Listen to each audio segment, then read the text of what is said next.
Hello મિત્ર, જય શ્રી કૃષ્ણ. સ્વાગત છે તમારા બધાનું આપણા કિચનમાં. આજે આપણે બનાવશું દેશી સ્ટાઇલથી રીંગણા મેથીનું શાક અને ગરમ ગરમ રોટલો. તો આપણે મેથી મેં સુધારી લીધી છે, 250 મેથી લીધેલી છે. હવે આપણે રીંગણા સુધારી લઈશું અને પછી અત્યારે ધોઈ નાખશું. આ રીતે આપણે નાના નાના કટ કરી લઈશું.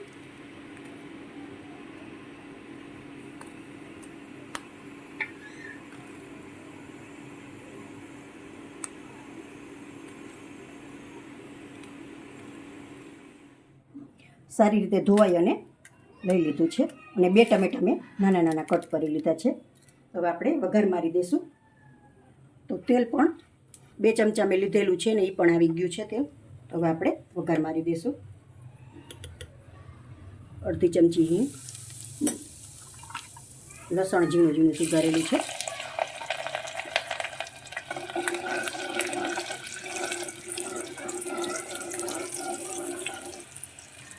પહેલાં આપણે ટમેટાનો વઘાર મારી દઈશું.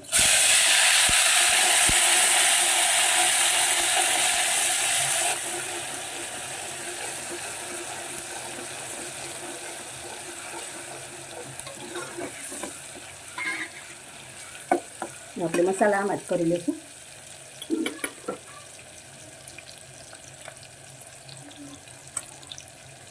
અડધી ચમચી હળદર પાવડર,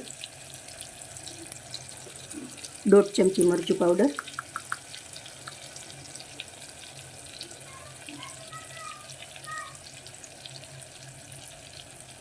2 ચમચી ધાણા જીરું પાવડર,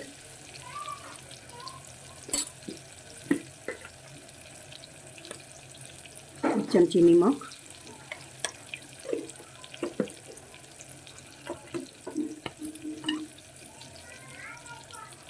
મેથી અને રીંગણું બે થોડુંક કડવાશ પડતું હોય એટલે અડધી ચમચી આપણે ખાંડ એડ કરશું.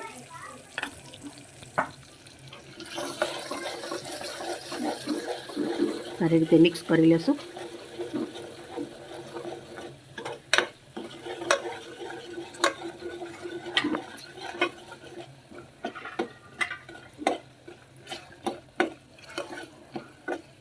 એકાદ મિનિટ આપણે સાતળશું.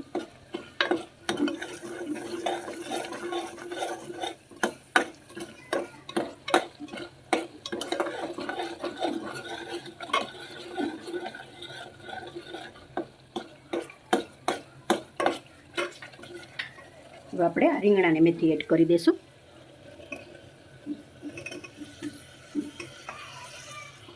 હવે આપણે સારી રીતે મિક્સ કરી લઈશું.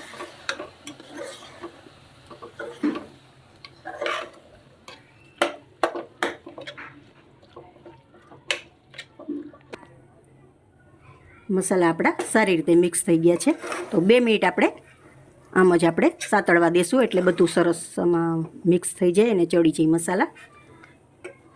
તમે આની જે કુકરની જગ્યાએ તમે નાની કડાઈમાં પણ બનાવી શકો.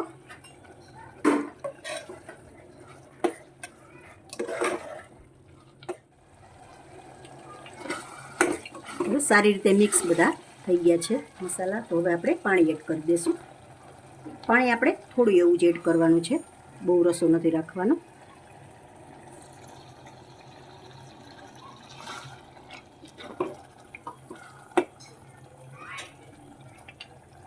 મેં અડધા કપ જેટલું જ એડ કરેલું છે. હવે આપણે કુકર પેક કરી દઈશું. 3 વિસલ મારી લેશું આપણે. શાકમાં આપણે 3 વિસલ પડે અને બને ત્યાં સુધીમાં આપણે રોટલો બનાવી લેશું ઘડીને. તો હું રોટલો તાવડી ઉપર જ બનાવું છું ઘડીને. તો તાવડી પણ મેં તપવા મૂકી દીધી છે. લોટ આપણે સારી રીતે ચારી લીધો છે.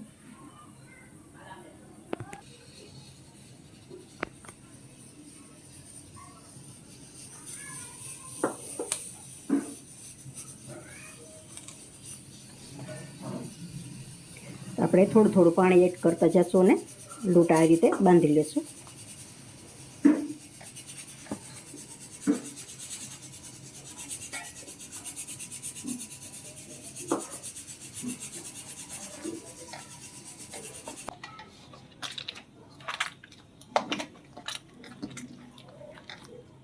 આપણે થોડું થોડું પાણી એડ કરતા જઈશું અને આ રીતે આપણે મસળી લેશું લોટને, એટલે રોટલો આપણો એકદમ સોફ્ટ થશે, સરસ.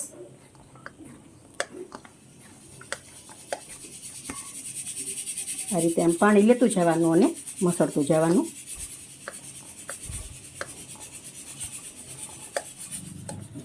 લોટ આપણો તૈયાર છે. તો હવે આપણે રોટલો બનાવી લેશું.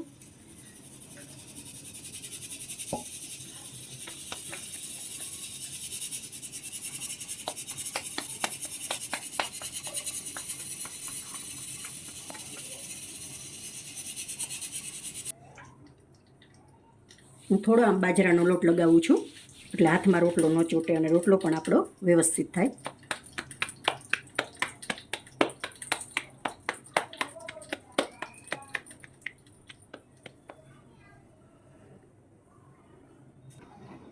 જો રોટલો આપણો તૈયાર છે.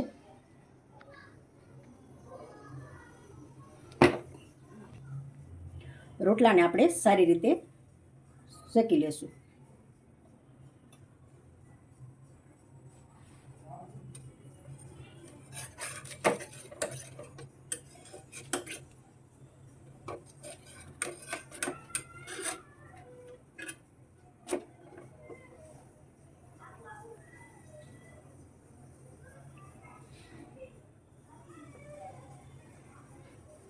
આપણે સાઈડ ચેન્જ કરી દઈશું.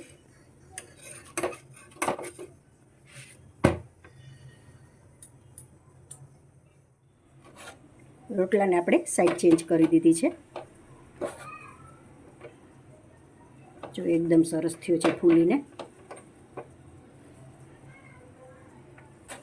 આપણે પ્લેટમાં લઈ લેશું.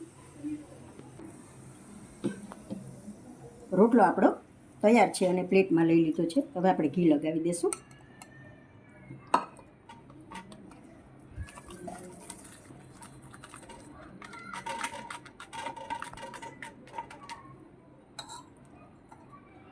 શાક પણ આપણું તૈયાર છે.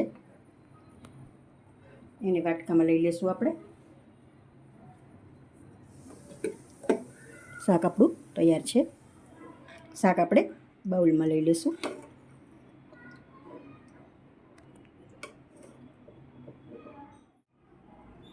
તો જો મિત્ર, તૈયાર છે આપણી કાઠિયાવાડી થાળી. સર્વ કરી લીધી છે આપણે. તો જો મિત્રો, તમને મારી આ કાઠિયાવાડી થાળીની રેસીપી પસંદ આવી હોય તો લાઈક કરી દેજો, કોમેન્ટ કરશો અને તમારા મિત્રોમાં શેર કરશો અને કોમેન્ટ કરીને મને કહેશો કે તમને આ રેસીપી કેવી લાગી.